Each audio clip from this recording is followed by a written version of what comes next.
But I do appreciate you coming down and giving me your time and your valuable time. That's all right. And hopefully we're not going to have too many missed calls after this. But on that note, I should probably put my phone on silent. go It should be underneath the laptop, maybe. Yeah. Just in case. Beautiful.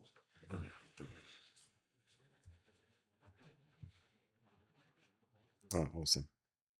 Cool. So you being on, seeing it real and being out there and seeing some of these guys, how they're struggling, how much are some of these people really struggling, would you say?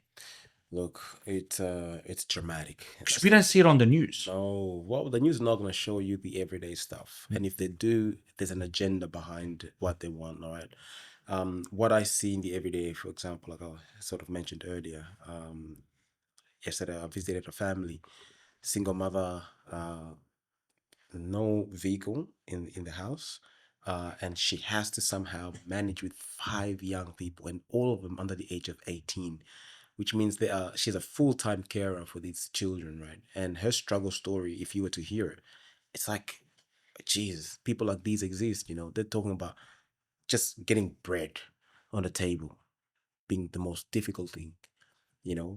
Driving the young people to school, difficult. And some of the children, some are in kindergarten, others are in primary, others in high school.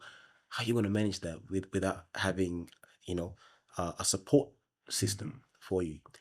And, when you hear some of these stories, you think about your own experiences, right? Like, I'm one of many in my household, and I got a mom, I got a dad. And so I grew up in a really solid support system, right?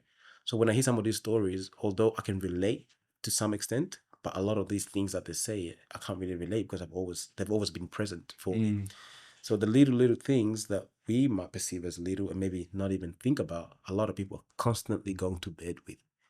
And that for me is very, very dramatic, man. And not putting bread on your table is crazy. I mean, if you go to some of the, because I work very closely with Woolies, Aldi, and all these other major companies and brands, they're throwing bread away in bucket loads. If you visit prisons, the food, like high-end food, pasta, your extensive Italian foods, crazy foods, they're being thrown out into bins and being burnt and all this other stuff. And yet you have a mother of 6 wondering, where will I get bread from? And when we delivered some food yesterday, she goes, oh wow, God has truly answered our prayer, even if it's taken so long.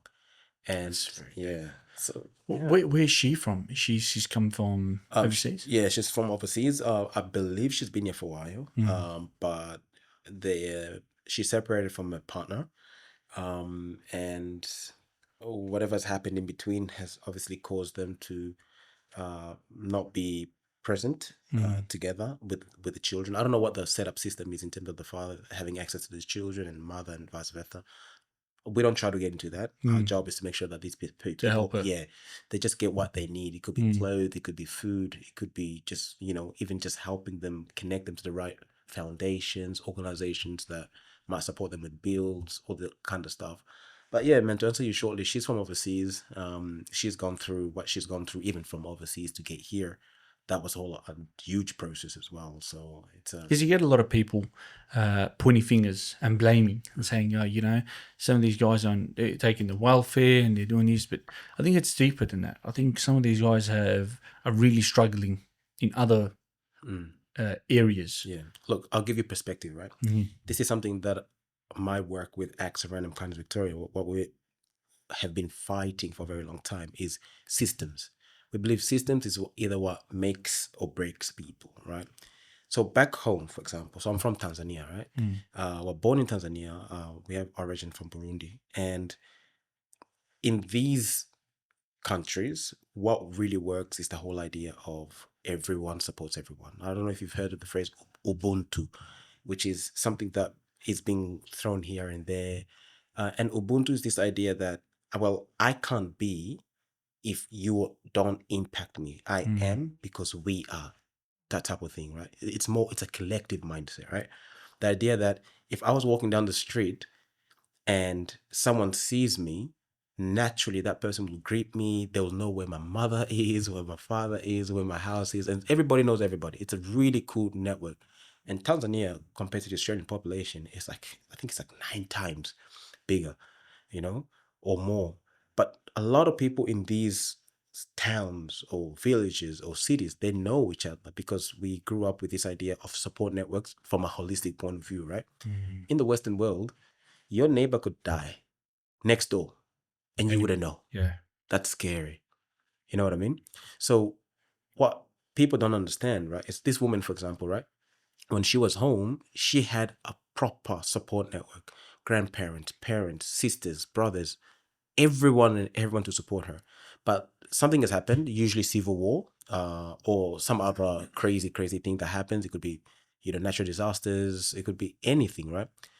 It's caused them to become refugees or people seeking asylum somewhere else because of whatever is going on in their own countries, right? Now they leave literally everything behind. So let's say my father back, he was in. So my parents have lived in Burundi, Congo, Tanzania, right? And my father has always been in the medical world, right? And so he had a pharmacy in Tanzania, right? And when we had to quickly get up and go, guess what was left behind? All his wealth. Everything. Everything. So how can you tell me that that person is incapable or just wants the shortcuts in life? Nah. They've worked so hard to build An themselves. empire. Yeah. But because of disruptions from it could be civil wars, it could be from anything, right? They've just got up and left everything because they have to, otherwise they're facing death, right? So what people don't understand is the systems that these people leave and the systems they come into, they don't match. Now, what makes a young person very good is they can adapt in a system and grow up in that system. But you're taking a 50-year-old man who's grown up one way, bring them into a completely different new world, language differences, food differences, cultural differences, like everything is so different, and you expect them to just come and thrive immediately. Now, you tell me, from those who may perceive these people as being lazy or just not being, good enough. Let's reverse the roles. Let's take you out of your comfort zone and go put you into the middle of a new system with everything completely different and see how well you do. I'll lose my mind. Crazy. It's different. Automatically, right? Yeah. But these things are not taken into account. And I think it's arrogance. And I think it's also, I suppose, the human dilemma. When you have everything, you don't understand the other side. Because there's a lot of blame. There's a lot of blame. There's a lot of pointing. For example, they point fingers about youth running amok and being naughty and wars and crime.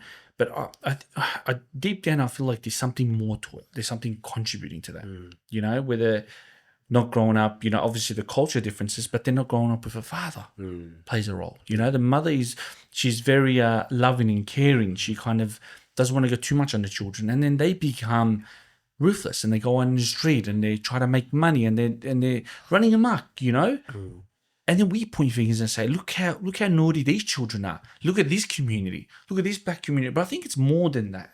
Yeah, look, it comes back to systems and policies, right? I grew up under strict discipline, right? Like you're right? My mother was present to give me the discipline. My father was present to give me the discipline, right? So what happens again? My father, let's say he came out here when he was 44 years old, right? So when he was 44 years old, he came into a new land. In Australia, you can't discipline the way I was disciplined without going to prison. You know what I mean? Yeah.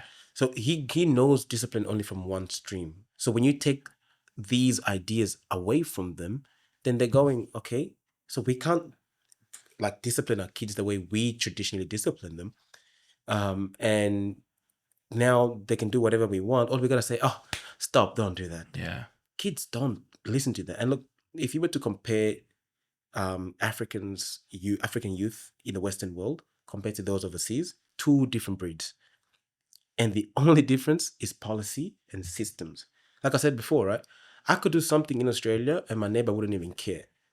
Let me do the exact same thing, whether my parents are present or not, in Africa, anywhere in my village or town. Let me do the exact, let's say I took a slingshot and I hit someone and someone saw me, right? Who was not related to myself. That person will 100% discipline me then. And if they were to go to my parents will thank them for doing that. You do that in the Western world and see what happens. You're going to end up in prison. Yeah. All right, you're gonna end up, being persecuted for something, and not just from a system point of view. The whole society will look at you at a certain way. Do you feel like the justice system here is dealing well with some of these youth, African youth? Absolutely not, because again, it comes down to the policy and systems. They're very, very, and it's not just the African youth, mind you, because I work very closely with a lot of brands that work with retention, right, and prevention, and we have the same issues everywhere. It doesn't matter whether you're white, whether you're black, whether you're Asian. It's the same thing. So the main problem is we've given young people the liberty to do too much, all right, without really there's no consequences. There's no real consequences. And look, there's a lot of brand new policies that are coming in to try and help that, like putting kids into juvenile, for as young as 9 years old. I think that's the youngest that I know. Right, 9-year-old going into jail or juvenile. Now, when they're in juvenile, are they doing any disciplinary work? No, they're just there. They can play games. They can go to the pool. They can go to the gym. Life inside these systems is much better than life out here. So if I was a young person, right, and I wanted to, have my own Xbox, commit crime, go back there. Yeah. Life is better there. The Food, everything. bro, the food they feed these kids. I started this conversation by saying there's parents and children that are going to bed hungry, or thinking, where's my next bread going to come from? And yet you have a young person who can go into juvenile and be fed high-end 5-star restaurant foods. And this is not joke. Like, if there's research on it. I've gone into Parkville. I've gone into some of these other organizations that deal with young people in these systems, right? That's what you're seeing. And then you ask yourself, so what are we actually teaching these kids? It's better to commit a crime and come back here.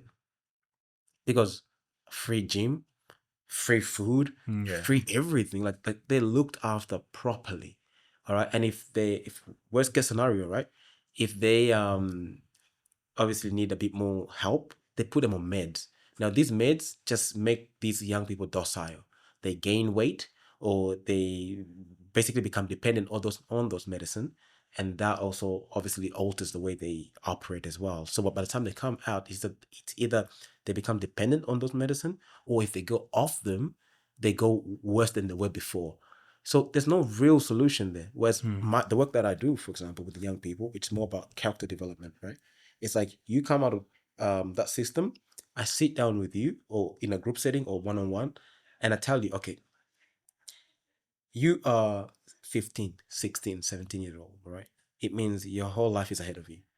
You've done something. This is probably a huge hurdle for you to overcome now, because a lot of people can always reference this point that put you to the justice system, right? Let's just imagine one day you wake up and you go, oh, this life is not for me anymore. All right, I want to become a doctor.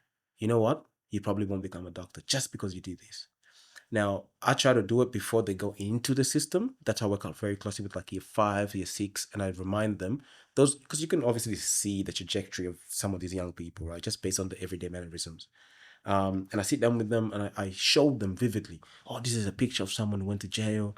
And look, this person came out. They want to hang out with their family now. They can't. Why? Because there's all these orders that have been put. You're rewiring their brain from a young age. And you have to. And I think a lot of people are trying to do that now, because they realize, wait, by the time they're 12 even, right, it's a little bit too late. All right, because a lot of these teachings have to come in early. But is the education system doing that? No. Is the health system doing that? No. Are the for example, the Department for Families Affairs, are they doing that? No. None of them are. There's no education, or there's no system that have. I mean, maybe the realization is there, but no physical thing has been put into place to sort of like really cater for this idea of these young people don't wake up early, or are not shown the right way early. They are going to end up in youth justice system, and by the time they get into that system, it's very hard to come out, because they form alliances, which the news like the term gangs. Yeah. It's just a bunch of kids who become very familiar with themselves, with people who look like them, sound like them, they love the same activities. That's what you call a family. A gang is a family, because that's where you're comfortable. That's where you're, you feel like, oh, you're accepted for who you are. Because you don't find that love at home. That's it. So you find it elsewhere, and that's with your friends. That's right. Some of these friends aren't the best, so you begin to become a part of them. Correct. Correct. Yeah, which is it's a sad reality, but it is a reality, and we have to combat that reality somehow. And one of the only ways we can do it is like this, man, having a proper conversation about it. Don't beat around the bush about some of the issues. Like for me, whenever I sit around with the parliamentarians or councillors, I tell them straight up, look, you guys have children, and your children are probably going to be okay. Do you know why? Because you've obviously put money aside for them. They're getting the best tuition, they're getting the best schools, they're getting the best exposure to food. They have access to all these things that can deter them from going to the wrong path. Flip the narrative now. Let's say you didn't have all that money. Your children are going to be in the exact same seat as those young kids who are doing all these crazy things. Now take yourself as a mother or as a father out of the picture. That's if like the probability of them doing something wrong goes up like 20-fold, right? So when you don't have both parents in the house, it's very difficult to stay on the straight and narrow. Very, very difficult for anyone. You don't have to have had the craziest experience of childhood. It's just a reality. Both parents are very, very important. You know, going back to school, I think school plays a massive role as well. Do you feel like schools aren't teaching life skills? And would that change if we added life skills into school? How much would that impact some of these youth? I'll go off data, right? So there's a research done. There's a couple of research done on this very theme as well. One research clearly states, like literally word for word, the education system is 25 years outdated. 25 years outdated. Now, if that's the case, for example, then it means whatever these young people are getting, it's not really affecting them or impacting them the way it probably did 25 years ago. Because for that era, all right, which 25 years is like in modern day, that's like a generation. Oh yeah, So, and yeah. there was less technology. Correct. Yeah. So less tech, less exposure to things that could distract you. But now we have TikTok brains. You know what I mean? You know, Instagram brains. Within 20 seconds, the young people want a rush. So life skills is the only way you can kind of save these young people. And I'll bring it back to the programs that we run. So our character development programs that we run with the young people, right? They're all about character development. So we have a agricultural arm. We have like we build so we do more tech and carpentry type of work. So we have a warehouse in Werribee, and that's in partnership with Reclink Australia. And on this site, what we've built is this big village of different things that young people can do, all manual. All right. So we get schools to come in on site and actually, you know, help us work. We work together to try and get these young people involved. And these are young people that most likely are going to drop out by year 9, by year 10, right? So we bring them in and we expose them to life skills. We expose them to carpentry, to bike repairs, to agriculture, or even just planning programs or projects, or coming up with strategies or means to get themselves occupied, to become constructive. Yeah, very, very, and that's the thing though. But it's fun. For me, the number one thing about the type of learning we offer, it's fun. If it's fun, your brain is operating differently. It's using the right side. But when it's using the right side, we also make sure that the young people are also being critical. Right? So critical thinking and solving problems, all of these things are also part of what we do as well, right? And we make sure that young people have this. Now, when I take these programs into schools, they're very popular and kids sign up like crazy. One school, we had 277 people sign, young people sign to the program. I had to spend 3 days in a school running from 9 to 3 p.m. this workshop. And because it's very, very different and it's very hand-on, its menu, and it's incorporating different areas of life. And so the young people are now exposed to a program where they can actually be exposed to a spectrum of skills and then find the one that they like the most. And then from there, you can say, oh, you're very good at this. Guess what? These are the jobs that you should be looking at. Here's the opportunity. But schools don't do that. You know, they just say, oh, you got to do math. It's a prerequisite. You got to do English. It's a prerequisite. Young people, some of them are not good at that stuff. Then what? They're not interested. They start falling behind, becoming naughty, wrong crowds, and then they drop out. And what do? They have so much free time. And that's the danger. Very, very dangerous. Very, very dangerous. And you know, at one point, we were running programs Monday to Sunday to avoid that. Monday to Sunday. How exhausting was that? Very much so. And because with ARC, we started, I say we, I started everything solo.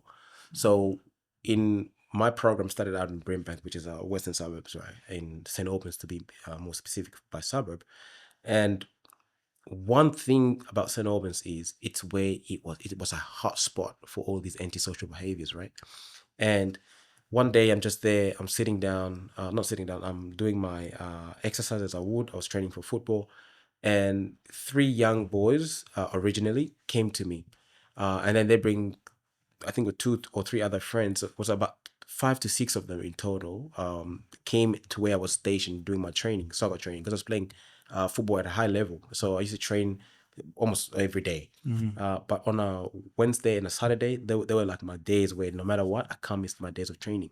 And I remember one Wednesday as I was training, these boys came to me, and they wanted to train with me. And they were primary school age, definitely around either 11 or 12 at that time. And for some reason, I don't know what made me decide in the end to adopt these young people into the program that I was running. Not that they joined me directly. I sort of split my station into two. I put one side because I had cones, balls, nets, all this kind of stuff set up, and I put it on the side. And that's how ARC was born, right? I put it on the side for them. I said, hey, if you guys want to train or want to, play around, feel free to use my equipment, and but just do it over there, type of thing. But that one thing led from that to what we have today, right? Because these young people, what they realized was, oh, there's someone who's just offered us an opportunity to do some sport, because no one does anything for free in the West. Everything's money. And not only just money, crazy money. I was playing MPL, for example, and before that I was playing in State 1, and anyone playing in MPL or State 1 under the age of 17, you're paying 2K for a season. Now, let's go back to the narrative before, right? There's this woman who now has 5 or 6 young people. And with the 6 young people, she's a single mother. She can't even afford bread, but all her children are super talented in sport. What opportunity are they getting? Nothing. Wasted talent. Finished. And that, what you just said there, is the phrasing that I hear everywhere I go with people with people in these situations. So you have all these talented young people who can obviously excel in sport. As a matter of fact, if they had a way out, it'd be sport. But what's stopping them from going into the thing that they can obviously Financial. Finance. And then that's what made the difference for some of these young people that I was working with, right? So these 6 boys, most of them were Indian, I remember. They obviously fell in love with what I was doing. And on the Wednesday, I gave them an opportunity. And then on the Saturday, they found me there training again. So they came and started calling me coach. Mind you, I just gave them one shot because I was actually quite annoyed by the fact that they came to where I was, because I was training at a high level, and I didn't want anything to do with these kids. But to kind of take them away from where I was training, I Create an split, opportunity. I split the station and kind of gave it to them, right? I said, oh, you guys go do your own thing over there. I'm happy for you guys to have my equipment. Just don't bother me. But they came again on Saturday, so I did the exact same thing. But they quickly worked out my pattern, right? My training routine. So they realized, oh, this guy is here on Wednesday and Saturday. So they started to invite their friends. Oh, we found a coach who teaches us soccer. I'm like, what are you guys talking about? By the end, so that was 2012. So by the end of 2012, by the summer 2012, there was about 109 young people who turned up at the reserve where I was It's a training. lot of people. But that's where the idea of random acts of kindness or act of random kindness came in. One opportunity. One opportunity, bro. One opportunity catalyzed what we have today. Now, of course, in the moment, it was not a good thing that made me give these young people opportunity. I felt bothered. But even that, right? The moment I realized, oh geez, it is these many young people chasing this opportunity, it must be a need in the community. And that's when I was like, geez, now imagine one person running around with 109 young people. And the reason why I know the number is because council got really bothered with us being at the reserves unbooked. All right. And so apparently, and this is a system that I didn't even know. I didn't know that to be at an oval with a certain amount of people, you have to book it. because it's even if it's non-organized, so it's still classified as an event. Now, I only learned about this, of course, and I was very young when all of this was happening, right? And now I was like, "What are you guys talking about? I have no idea what any of these things are." I've just Giving given them people some of an my tools. opportunity, right? That's exactly what happened. But funny enough, that push from them, from the council, is what catalyzed me to become a bit more organized. I started to think about, we can make this into a proper program. And it was very sweet because I have a lot of brothers and sisters, right? So they all jumped on board, and my whole family literally got involved in creating these opportunities. And so we started running programs Monday, Wednesday, Friday, and that wasn't enough because the kids just kept piling up.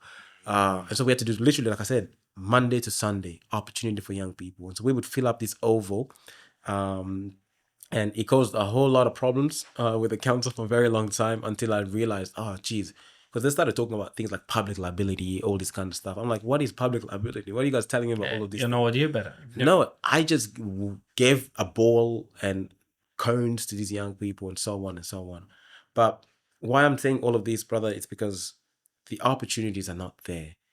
Young people are bored. But the moment you give them a real opportunity to change, they will actually change. And so this is where it goes back to policy, right? Why are young people paying $2,000 to play football? And for the multicultural community, football is the prime sport. They're not going to play cricket. Yeah. Only a very few will. They're not going to play footy. Only a very few will. And these sports are the ones that have slightly cheaper fees to play. But the sport that's loved by most is more than $1,000 at the lower level, and more than $2,000 at a higher level. Now, if I want to come out of a system, all right, and sport was my outlet, and I had to pay that much money for example, if I started playing football at the age of 12, every year I'm paying $2,000 until I make it to seniors, all right? And by the time you get to that, you've spent more than, $15,000. Now, for a person who can't afford bread on the table, what are the probabilities? No chance. And so, if the gift I have, I cannot use, all right? So what am I going to do? I'm going to go find other outlets, whatever that looks like, all right? If you're a young person, I can't afford kicks, Jordans, all right? And some person comes to me and said, I can make you become the person who can be like one of them, right? All you got to do is A, B, C, D. He's going to run to that opportunity. Like flash. Doesn't matter if it's crime or stealing or hurting. Doesn't matter what it he wants is, to bro. infuse. That's it. And now, again, in our arrogance, those who do have these things, right? We go, they're just, all criminals. They all have bad parenting, all this kind of stuff. I'm like, so blinded to the reality. I kid you not, if all these young people could be given the opportunity to play basketball or to play football, or even from an academic point of view, right? Because I've seen a lot of young people, because I work a lot with schools, right? A lot of schools nowadays, they have a multicultural liaison officer. From the schools that I've worked with, they're usually from the Pacifica, Africa, or some Asian country, right? And the reports that I read, or the conversation that I have with some of these young people about the academic world, right? It's so dramatic, man. Some of these young people are being told straight up, you're not good enough. It's not your capacity. You can't do it. Can you imagine an adult telling a child who says, teacher, I want to become a marine biologist, aim lower. You, with what you have, you can never make it. How demoralizing, man. Now, imagine a 13, 14-year-old boy who's still figuring things out. And this is happening. It's happening, bro. I have reports. I ran a workshop today. Today is Thursday. On Tuesday, I ran a workshop on Tuesday. Conversation on Tuesday of young people. Ask, right? Okay, what do you guys think? You guys have been put into this specific class, because some of them are put into I don't know what they call them, elementary Taboo classes. They might be in year 7, but they're in like I forgot what they call it. There's a term that they use for these classes. They're like that are a bit behind. Yeah, a bit behind, Okay. right? Why do you guys think you're in this situation? And a lot of the kids would say straight up racism. Then I said, no, I don't believe that. Let's explore that, right? Now, of course, I believe them because I've also gone through the same thing. Now, I have a medical background, right? And in my medical background, the only reason why I pursued that, not only, but one of the major reasons why I pursued the medical world was, I remember in year 9, I had a conversation with one of my teachers, right? And I was not very good at written English. I was only very good with verbal English, right? But you are examined on written English. And I remember I scored, I think it was like 70 or something like that. And he knew my vision was to do something up there. I'm from a house of medical people anyway. But I came into this country not speaking English. English, I speak many languages, right? English was not one of them. I didn't write in English. I don't know anything about English, right? And this guy said to me, "Oh, English is the most important thing to getting into the medical world or the medical health world. And you're not good at it. So you better start finding alternatives now. You're in year 9 now. It's not going to happen." Literally word for word what it said to me. And I said to myself, this guy is crazy. Because I grew up under my mom and dad. We had these very strong conversations. You know, you can do whatever you want to do, whatever you set your mind to. And the mindset was very, very strong. Yeah. Anyhow, so this teacher became the driving force for me to do well. Sure. That was the mate, set. I needed that, bro. Maybe he was right. Maybe if I continued in the comfortability I was in, but I remember every evening, and those who know me very well, I was living. I literally went from my room and I lived in my garage. You know what I did? I set up the garage. I put anatomy posters all around my garage every single day. I dissected each and every one of those posters, learning everything I had to learn about the medical world, right? About health, terminologies, the origin of terminologies, but based on what the teacher said. Because they told me you can't do it. You have to aim low. And that was, for me, became a driving force. But again, because I could use that as a bit of fuel, it was easy. How about the young people today? You tell a young person they're dumb, all right? You tell a young person you cannot do it, they'll believe it. Yeah. And if they did have big dreams, it dies with them. Yeah. In that very moment, dies with them, man. You're closing their parachute. Gone. Or cutting it off and off they go into another realm. Why do you feel like a lot of youth today feel lost? Not only just lost, but they have a lot of sense of loneliness and anxiety. They just want to be. I speak to a lot of youth, and they all want to just be in a room locked away. Yeah. Pressure. One word is pressure. Pressure. Okay, you go on TikTok. All right. There is. So, for example, I'm gonna pretend here, or we should all pretend here that we have 15-year-old daughters or sisters. I have sisters that are that are 17 and 18 in that age. There you go, man. Open any social media and go see what the world is telling them is the new standard. And if you're not up to this standard, you're not good enough. Now you go look in the mirror, you're nothing like the standard that's being portrayed on social media. What's going to happen? Demoralized. That's why you want to lock yourself away. You're not locked. And that's the real world we're living in. And in school, it's the exact same thing. These young people are not being told you're not good enough. And therefore, they just want to hide. All right. So what I'm trying to do with my work is I'm going before that, right? I'm going, and I love the fact that you have all these images up here. I use it a lot in my presentations, in my workshops. I say, hey, you're from South Sudan? Do you know South Sudan had the biggest empire, all right? The Nubian Empire, all right? The Kushites, all these, that you guys have a tremendous history. Your history does not start with colonialism. It does not start with, this diaspora of us moving to different areas and then becoming disadvantaged because we're no longer in our land. We don't start there. Look at these names, and I show them different names from South Sudan, or could be from anywhere in Africa or Pacifica.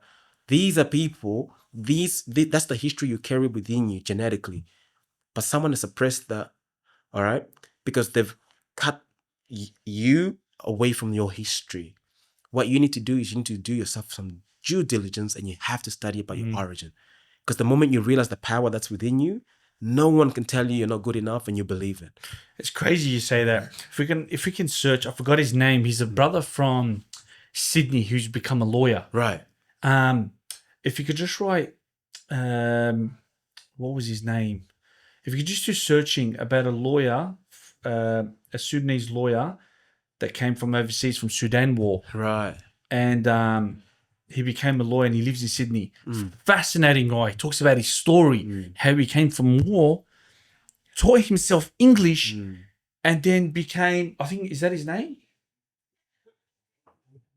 And then he taught himself English. Yep, that's him. Yeah. If we Deng. can open his name on top, go up a little bit. Yeah, that's his name there. Deng Tiakadut. Yes. Such an inspiration. Mm. Came from war, came here, taught himself English, and became a lawyer. Yeah. And these kind of stories, right? Imagine if that made the news. Imagine that we made a big deal and hype out of that. How much up-pairing would it do to young It'd people? be crazy. See if you can open his name on YouTube, Jules, if you can, please. Just copy his name, yep, and put it on. It is such an inspiration. It blew my mind away that we create excuses, but this guy and some of these people are coming from war. I'm talking bullets flying around and shooting and violence, and he chose to change his life. And all it takes, okay, some of the young people were born here, they carry the trauma, so they never really experienced the direct, immediate war, right? But they carry the trauma. Yep. Sorry, just go down a little bit. A little bit more. Yeah, that's it there. The 1 minute 31. Go up. No. The one on top. The one on top. If you can. Okay, this right. No, go down a little bit. No, not that one, Jules. Go back. Scroll up a little bit. Down. Sorry. Yep. Scroll. A bit more. Right under it. Yeah, that one there. Look at this, man. Such an inspiration. 6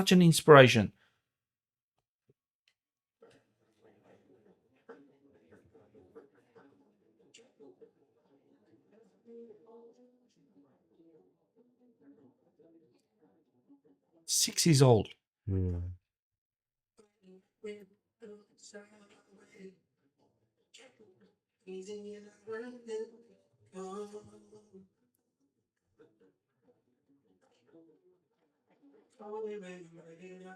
Gives me goosebumps when I see this, man.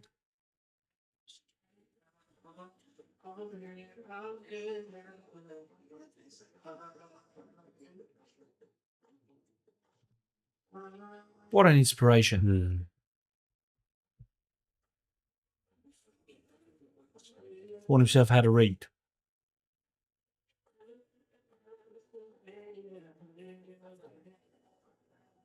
Come on, man.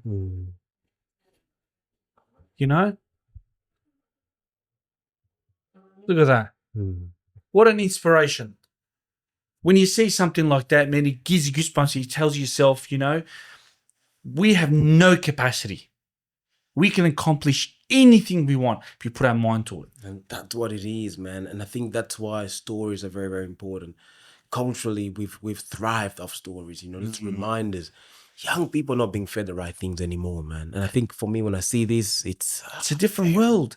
But then do you feel like there's some youngsters that just don't want it? Okay. The better question to ask is this, right? Do you think there's a young person who doesn't do well, who doesn't want to do well? I don't think so. I think everyone wants something. That's the truth. The question then becomes, what do they need to get to that better? Beautifully explained. Right? Because I love that. To ask the question, are they people who just don't want it? I don't think it's correct. It's more, what should we give them based on what they want to get better? All right? Because every single person has an origin that really disturbs the way they perceive the world, either positively or negatively, right? And if it's negative, to get them, that becomes like a hurdle for them. They can't see the world beyond that. So for us who are on the outside, what happens is we begin to perceive them as not wanting what's on the other side. The truth is, for them, they perceive this hurdle to be so tremendous, to the point where they can't reach it. I'll give you an example, right? I'm in year 8. There's a young boy who's got dyslexia. He can't read, but he's very popular. Funny lad, right? Very, very funny boy. So all he does is make jokes in class, morning to evening. Just make jokes, right? So people are like, don't you want to do better? Don't you want greater? Don't you want to get something out of school? He's hiding a demon. He can't read. He can't read. And by the time the teachers realize he actually physically cannot read, he's not just being naughty because he doesn't want to be better. No, he physically could not read, and his pride was going to be hurt if people began to realize that he couldn't read. So the question becomes, did that young boy not want it? No, he wanted it. But the problem is, he just didn't know how to speak his problem out so that he can receive the right help, even if it meant one-on-one in secrecy. Some schools are happy to do that, right? But like conclusion would have been, no matter what, that young person did not want the help, and therefore the teachers gave up, the school gave up, they threw him out. That's not true. That young person, if you really wanted to, you could have found an alternative to get him over this hurdle and make him realize, hey, hiding from this problem is actually taking away from the true success that you could become. Taken away from your talent. 100%. You know? Yeah. And that goes back to the problem what I asked before. Not a problem, but what a lot of these kids are facing is loneliness. 100%. Some of these children are really, really lonely. People understand, man. Yeah. You know, some of these kids are really lonely. Why? Because of stuff they're facing and they don't want to talk about. And comes with mental health, comes with family pressures, comes with societal pressures. And these are things that we talk about, but we're not really addressing properly. For example, mental health, right? Multiculturalism and mental health, they don't exist. Those two things don't mix, right? If they mix, it's usually those who've gone through it so bad to a point where they've gone over and beyond the pain that comes with mental health. They sought help, and now they've realized, oh, it's not that bad. But you take this topic of mental health into the multicultural world, everyone will run away from it because it's a taboo. If you are seeing a psychologist, a psychiatrist in the multicultural world, everyone is on your back. Oh, look at that person. They're not mentally well. You become the song of the community. Now, who wants that? No one wants to be in that shoes. So I hide and pretend to be okay. I smile and I wave, but I have a mask at the front. But the demon that we're battling in the dark, that's the thing that we don't want anyone to see. And by the time people realize, or you yourself realize, oh, I can't live like this, it's usually too late. You're saying you don't want to live like that anymore because the conclusion for you is, I want to end it all. No, I don't want to live like this. I'm going to go seek help anyway, even if I become the theme or the song of society. That is very rare for that to happen. And look, the beauty about it is younger people today from the multicultural community are doing a little bit better. They're facing the whole problem a little bit easier. But my mother, my father, the uncles, the aunties, all right, they're not going to do that. They're not going to go see a psychologist. They're not going to go see a psychiatrist. Impossible. But we have to find a mean and strategy. Like you asked before, right? Do some of these people not want to get better? Or it seems like they don't want to get better. No. There's a lot to think about. I learned that. I learned that now. Yeah. It's not what they don't want to be better. It's they're not finding the opportunities. Correct. There's always a way. Always a way. And you know that more, really greatly because you're spending so much time with the intimate time, mate. Yeah. Intimate time. I'm talking one-on-one with them. We're having because I go into all my setting, right? I don't dress like a doctor. I don't dress like a lawyer. I dress like them. You're connecting. I dress everywhere. It doesn't matter where I go. I have in my mind, I will not look like I'm, because, dress codes do demote, not demote, they do signify, right? Something, right? Yeah. Huge, all right? A young person who's wearing Nike track pants, right, with a hoodie, they're telling me that's their world. They connect. Does that automatically say that young person is a gang, as what media tries to associate nowadays? No. It just means that's what they're comfortable with. And it's okay to be like that. And if it means for me who understand this notion, have to also dress like them for them to tell me what's really going on and then find a solution for them, I'm going to do that. Yeah. I don't have a problem with that. We've professionalized everything. And young people can sniff BS from anywhere. Yeah, that's true. They can sniff BS from anywhere. So we got to be very, very careful with how we, conduct ourselves with young people, particularly if we want to offer solutions. Yeah. I want to talk a little bit about racism. Yeah. It is a major topic. And I think racism is very dangerous. It creates wars in its own self. How are some of these communities dealing with racism? And how do we tackle the issue of racism? It's so multifaceted, racism, because there's racism, even between same people, right? There's ethnic racism, right? Which I think it's very, very interesting. But from a broader perspective, racism is something that feeds someone. You got to understand that, right? It literally feeds someone. If I can divide you through race and make a profit out of it, I'm going to continue to do that because it's an income for me. Well, it feeds. If every single system that is racially motivated is feeding someone. Think about it, right? Let's go back to South Africa, apartheid. Apartheid only became a thing because someone was benefiting from it. As people were fighting, someone was taking as the fight was going on. Now, this is called divide and conquer, right? Divide and conquer. I go to my brother and say, hey, your people, they use a language and they've twisted it this way, all right? And then, and it's not usually done by the two brothers. I'll give you an example. I don't know if you guys know the country of Burundi and Rwanda, right? Very similar. Huh? Oh, you are? There, yeah, you would know, right? So same people, right? As a matter of fact, the country used to be one, Rwanda. And what's happened, what's divided are very, I suppose, just biological differences. Because we have three subclasses, you got the Tutsi, the Hutu, and the Twa. All right. So what's happened is someone has come from the outside. They've noticed that we are very rich resource-wise, right?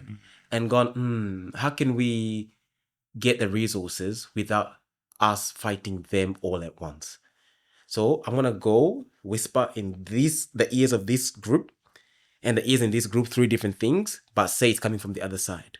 So now we are beginning to see each other as classes, right? And because we began to see each other as classes, all right, we begin to fight racially, right? Chinese whispers. Yeah. And then what happens? As we began to fight, all right, all our resources were being consumed. And then that subclass thing, actually, even after the two countries became two separate countries, two different separate states, the conflict stayed within the actual subgroups. In 94, when the big war happened in Rwanda, right? That was the driving force behind it, right? It was this idea of your group and your group, and someone was whispering in the ears of the people. And it was, of course, we don't want to get into the details of that, but it was the Western world. And as we fought, all right, someone was benefiting. Now, to be honest with you, that's at a global level, international level. Same thing is happening at a local level, right? Why do we think, okay, I'll give you an example. African youth gang. How many times have you heard that term? Too much. When does it occur mostly? During what period? What do you mean, like at night, day? Oh, no, election times. Oh, yeah. So it means what? Someone is benefiting from the theme. It's a theme that appears when it benefits people. So racism, even in school systems, right? It's also benefiting some people. But what's happened is we've declassified some things, and we've also we're beginning to use these terms so commonly, because they've become brands. These are now brands, right? And the thing about brands is every brand has a financial source. Yeah. You see? So when I sit down and I look at these, even for example, Black Lives Matter, who's making money from that? Yeah, someone is. It's not black people, I can tell you that, man. Black people don't make money from black. The brand Black Lives Matter is a brand now. It's like Nike. You wear Nike, people wear Black Lives Matter, and people are making money out of that. So racism exists as a mean to profit someone, but who always is affected the most are the pawns. You have the checkers in front of us, right? The pawns are the ones that suffer the most. Yeah. The kings and the queens and all the special characters, they're benefiting. Yeah. All right. So by the time it gets into the school system, that's just the kids and us watching, the aftermath. And then the hatred is growing and the anger is growing in some of these pawns. And guess what? They fight, and it's fine. It's good for someone, not us, but for someone else. So I'm not short-sighted. I always try to see beyond the obvious. Because if something is happening very prominently, right, it means it's being allowed. Because really, if you ask yourself, okay, the question I'll ask you, right, who wants war in this world? Really, who really wants war? No one. No one. So why do we do it? Mm. Because it's benefiting someone. That's right. Racism, all right. If you right now, let's go out there to those people outside and ask them, are you guys racist? Do you guys like racism? They'll all say no. You come in here, they'll all say no. It doesn't matter where you go on earth, no one's gonna say I love racism. Right? No one is gonna say it. Yet it's here. You and I are battling in every systems possible, from work, occupational to educational system. We're battling it everywhere. But why are we battling it though? Because it's being given to us as a byproduct, as a product. All right. And it's a product making money for someone. It's crazy because as we were talking about, the country being rich in resources, I recently discovered how rich Africa is in resources. I could not believe it. It blows my mind away. And then I look to myself and say, how is the country still behind? It's got the ultimate resources, man. Look, Africa as a continent is the central bank of the world.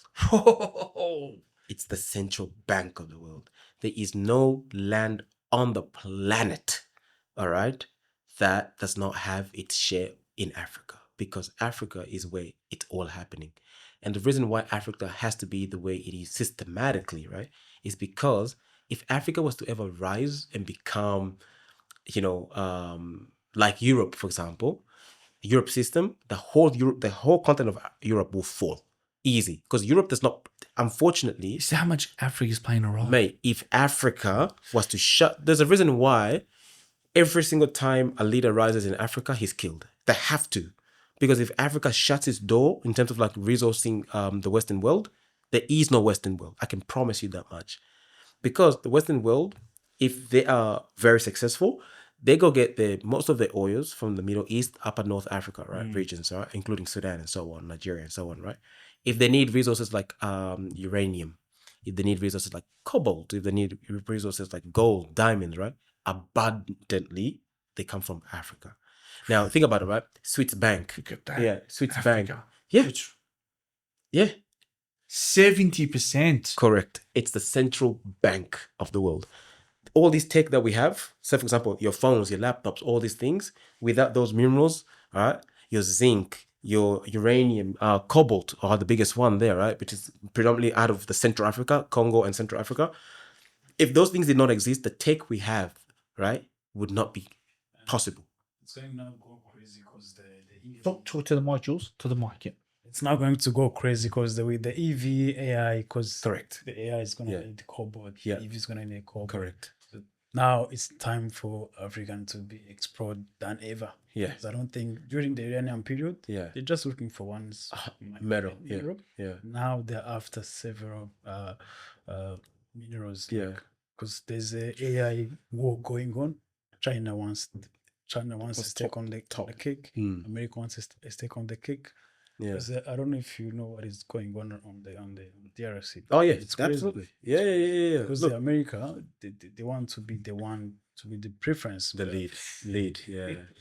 It's crazy. There's a whole war going on, man. So if anyone in Africa, look, every single time a leader rises in Africa, I'm praying, oh God, how many years are they going to allow him to do what he's doing? You can't think, like, I look on this board here, right? There's a couple of names that are very obviously important historically, but they affect us differently, right? For example, Malcolm X is, right, amazing person for the United States, but we've had your Patrice Lumumba, Thomas Sankara, all right?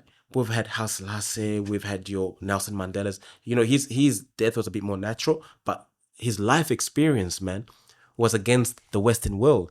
And think about it, right? If people like Nelson Mandela just decided as a whole, as a unit, right, we don't want anything to do with Europe, they died.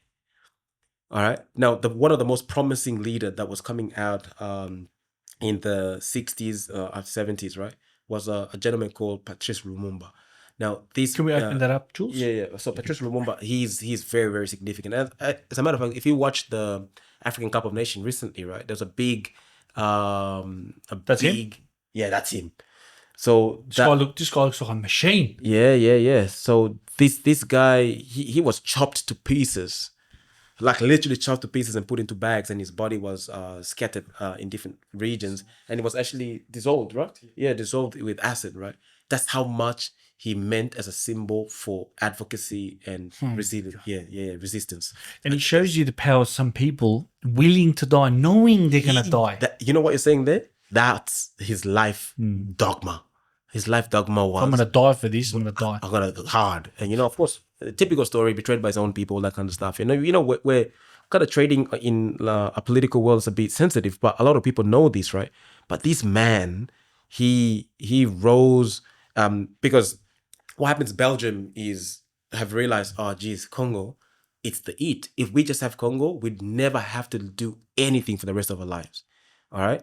And so you have all these leaders who've just decided that, we're going to put all our interest in Congo because Congo has everything we need. Diamond, gold, the cobalt, right? Like it says, 70% is coming out of there. Your uranium, all these other crazy minerals, right? That make the Western world what it is today, right? Was coming out of one place. And this guy's going, how are we benefiting? Yeah. How is there still starvation? Well, these are questions that he was asking, yeah? And his resilience was very, very dramatic, man. To a point where his death was so dramatic, acid. They made sure, they said to show you guys, every dissolved everything. And then what was left was scattered. So no one has a trace of this man. Historically, they wanted to rub him out. So what happened is just 2024, Belgium have returned his teeth. So the only thing that remained was one tooth. It's very sad. Yeah. It's very sad because I always ask questions.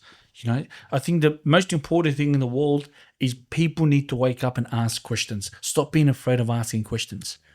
This is how we learn. Yeah. If you don't ask the question, you'll never be able to learn, And I just think to myself, how is the country so rich in minerals but people are dying from starvation? Yeah, it's a system, and unfortunately what we have a lot of in Africa is what you call puppet leaders, right? So the reason why the rest, all the other continents, have been very successful in sort of like really getting things out of Africa with ease is what they've done is, again, comes back to policy, right, and systems. They've gone and put people in charge in different countries of Africa, right? People that technically they can puppet around. They've given them ample resources to feed themselves immediately and the immediate families and said the rest don't touch. Let us handle it, right? So these people have everything they need, the presidents that is, and the prime ministers and so on. They have everything they need to help themselves and the immediate family. The country, they don't care. But that's how they've been programmed to do that, right?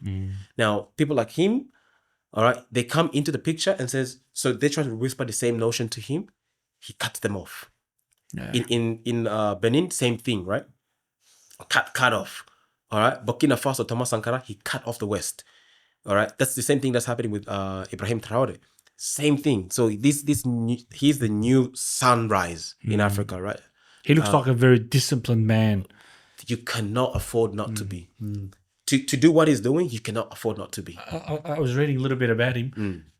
I think 17 or 18 assassinations. Attempts. Yeah. I was like, that's incredible. Very disciplined. Yeah. Not afraid. I have myself included. This is how I live my life, right? Because I speak about these things, because I work very differently to other people. And I always say, right, if a leader is not willing to die for the cause, he can't lead. I agree. He can't Very, lead. very true. It's impossible to lead. It means you're either going to be manipulated or you are willing at some point when things are okay for you to leave the cause. Yeah. A leader has to be ready to die for the cause. Some of the leaders back in time used to be on the battlefield. 100%. With their men. They have to, because that's how you know the leadership is serious. Yeah. All right. This guy, Traore, he's willing to die. He said, bro, come at me. Yeah. Just come at me. Because recently he got rid of France, right? All the French influence, he's slowly getting rid of everything. He doesn't want anything to do with France in his country, in Burkina Faso, right? Now, that's dangerous. They're very dangerous. Very, very dangerous. Creating a lot of enemies. Oh, mate. And France and Britain, if they if that begins to have that kind of resiliency from the countries begins to arise, what happens is they sit back and they go, instead of going directly to the person, they go to the person's family and hold them hostage. And then the closest friends, his very closest, because all those people that have that, Gaddafi, Thomas Sankara, Kwame, these are big names, right? They were all trying to do something. Mate, most of them died by their right-wing men. Because what the Western does is, if we can't get them directly, just influence the family or their friends and let them do. Because I think Gaddafi was trying to create a deal with Africa. Dinar, the golden dinar. Currency or something. Yeah. So the golden dinar is, so at the moment, the ruler of the world financially is the US dollar. Yeah. If you don't have the US dollar, trade becomes very difficult, right? Even more so than the UK pound. All right, the US dollar rules the world. What Gaddafi was saying, let's get rid of it. Now you have a problem. Didn't end too well for him. He goes, let's get rid of it and let's create our own financial system using the golden dinar. Now the golden dinar, of course, gold is always going to be higher than a dollar, right? So the golden dinar was a great concept, but everyone knew it was not going to rise because the United States not going to let it happen. Oh, no way. And then it costed his life. Yeah, but that's leadership, because he knew. It's not like he didn't know that was going to happen. It wasn't going to form some sort of resistance in the Western world. He knew it was going to happen. What gives people or communities hope? People like Ibrahim. Because right now, there's a huge movement in Africa. And it's because one person has risen and he has shown the flair that we had back in the days. Because remember, what people don't understand, right, is Africa, before it was Africa, it was kingdoms. Africa in the 1800s, it was what we have today, all those borders, they were drawn by men. There was no Tanzania, there was no Rwanda, there was no Ghana, South Africa, Gabon. It didn't exist. These are things that have come drawn by people, all right, on a ruler, ruler on a map. All right. So, and what happened, because we had empires, right? Our empires were very, very strong. They were the ruling empires. And so what's happened over the years, a gun, grenade, bombs have won wars. Yeah. Empires that were using spears and knives and swords. That's gone. It's gone. All right. And so today we can only do so by catching up with what other countries are using. For example, why is Iran not easy to take over? Because they can match pound for pound what the United States can have, right? In terms of bombs. All right. Of all type of bombs. They're talking about Tomahawks and everything else, right? It's a weapon of the United States, created in the United States, but it's one of the best when it comes to war.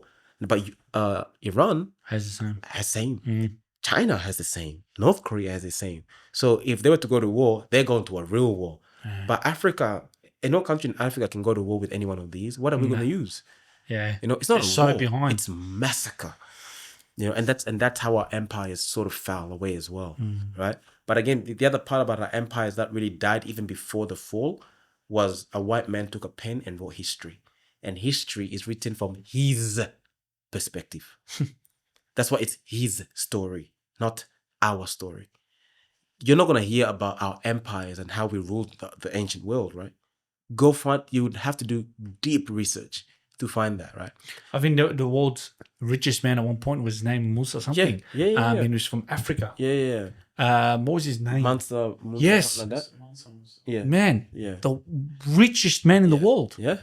Yeah. And he wasn't one of the only ones. I mean, if you look at Egypt, for example, Mansa Musa was where was Mali, he from? Mali. He's from the Empire of Mali Empire. Yeah. Yeah. Crazy stuff, Where did man. the wealth go? Yeah. And the thing is, all of that story, all of that history is not really well documented because it wasn't our own people who documented that. It's gone. It's gone, and it's intentional. You talk about hope, right? Where does the hope come from? Hope comes from history.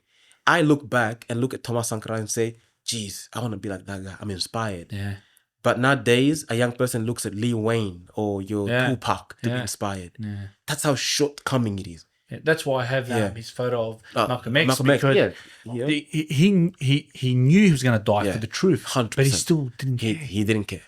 He didn't You care. know, Bro. he was an Yeah. advocate, and he died defending the truth. That's what we're missing today in terms of hope. So Do you feel like we have great leadership in Australia?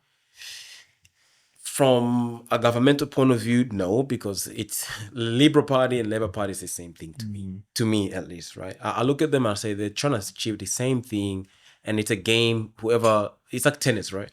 Every round you score, the point is given to one team, but no one is really there for the people, by the people type of thing. So for example, let's go back to the example of Patrice Lumumba, right? He was willing, all right, to put women into education, just like as Thomas Sankara was as well. He was willing to give equal right to every member of society, irrespective of tribe, language. Because in one country in Africa, for example, we can have 70, 80 languages, right? 100 different ethnic groups. When a leader can unite all those groups, subgroups, then they mean well for the nation. But we've had instances, for example, where a leader is from one tribe and therefore they look after their tribe first, more than later on they look after the other tribes. When that's happened historically, then the outlook of that person is tribe first. But when you have a nationalistic tribe where everyone benefits first, it's a little bit different. In Australia, right? Of course, because we're in the Western world, we can always benefit from a lot of things, right? But do we have great leaders from a parliamentary point of view, like a national point of view? Yes and no, because it depends on what the focus is. But if we bring it down to like community leaders, right? We can see a touch of what we have back on the continent from a multicultural point of view. And I speak on behalf of the Pacifica, and I speak on behalf of the African continent, right? And I've seen it in the Arab world as well here as well, because I've worked very closely with the Palestinian community of Victoria. I've worked closely with Jordan. I've worked closely with a few other, there's Syrian as well. I've worked with a few communities here. Amazing leaders, great, but politics can easily override because of religion. Because of religious differences, I've seen it, and that's why religion for me is not really, I don't push religion into my programs, because I think religion has been a weapon. It's a tool that's caused a lot of conflict. I wish we all could just understand each other and accept the fact that we're different and That's respect. right. Who cares if you're Muslim? Who cares if you're Christian, Hindu, Buddhism, or Judaism? I think that's where it's gone wrong in life. Yeah. Where we forcing our opinions and beliefs upon other people. Yeah. It's one thing to have a conversation with someone and they go, "Oh, that's a really great realization. Yeah, Hey, very I important. want to practice that." That is a conversation and realization on the other person. But when you're beating things down on people, look, that's conflict right there. What is a message from you to the youth? You can do it. It's very simple. Look, in life, wars, victories, and failures all begin in the mind. If you are experiencing a war within yourself and you lose before you even try, then that's it, you've lost. But even if you are going through whatever you're going through, the most important thing is, as long as you can defeat yourself, all right? You can defeat yourself to, for example, wake up in the morning, all right, at 5 a.m. to read a book, because now you've understood that the power of knowledge can lead you somewhere in life, right? Rather than waking up to a TikTok, for example, right? Then that's how you can begin to change yourself and change the outlook of life. Because there's a lot of, I suppose, restriction or maybe even friction, all right, in life. People will always find a way to make you feel like you're not good enough. It's up to you to believe them. It's also up to you to not believe them as well. My story, in year 9, that will live with me for the rest of my life. And I am the person I am today because the teacher said something and I said, like, we'll see. Literally, we will see. And today, the person I am has been catalyzed by a lot of those kind of words from different people. Oh, I've had the craziest comment I had in, I think it was year 7 or something like that, is, you're African. Why are you not like, why aren't you like the rest of them? Shocking. I'm like, what does that mean? You're too smart. Like, you're too smart, because I'm So Africans cannot be smart. I think you need to go back in history, because you got to find out where civilization began. Civilization. If you think civilization started with Western world, you're crazy. When these guys were still living in cages, eating each other, we were already building libraries. We were miles, centuries ahead. What's changed is you guys have built a gun. You've gone into other parts of the world, learned from other people, and yes, you've advanced it. And guess what? A lot of your advancement has been you taking learned men out of this continent and taking them back to your places and enslaving them and making them work for you. The Western world is built on what? Backs and blood and bodies of slaves. What does that mean? It means the technology that they have has come directly out of people finding out different things, and then they not being credited. Like if you just do a quick search, right? A lot of the things that we have, toasters, even electricity, it's been credited to not the electricity, sorry, the light bulb, been accredited to like whatever his name is, Thomas. I forgot his name anyway. That's irrelevant. But a lot of what made that process possible was being done by people of color, right? But how often are you hearing that side of the story? None. Ice cream scoops. All these things they're created by people of color, but how much credit are these people actually being given? No, because people have not done the due diligence to study. It goes back to what I was saying. Question life. Nobody wants to ask the questions. Everyone wants to judge. Yeah. And that's why it comes back to discussion. And I was so fascinated by creating this space and platform is to ask questions. 100%. Because I want to learn about race and understand racism and understand people and the black community and the white community and understand education. We must ask questions. And we've become so afraid to ask questions. No one wants to sound like a fool, and no one also wants to make mistakes. The fool is the one that thinks he knows everything. That's crazy, man. And that's the reality we live in, man. And if you're not ready to make mistakes, you're not ready to live, because life is a big mistake in itself. Absolute pleasure to have you on today. Absolutely. Your time is valuable. Your knowledge is valuable. Your wisdom is valuable. I've learned a lot of great things from you today. And I just want to thank you for coming on and giving me your time. No, I absolutely appreciate this, Brother Ahmed. And I really thank the setup as well. Yes. And I'm always willing, to share, especially if it's going to impact the next person as well. It's a great opportunity. And I think what you guys have going is It's amazing, man. We planted the seeds for the young generation because they are the seeds. Yeah, the seeds, man. We could just water it and watch it grow into a beautiful we don't flower. even have to be part of every step.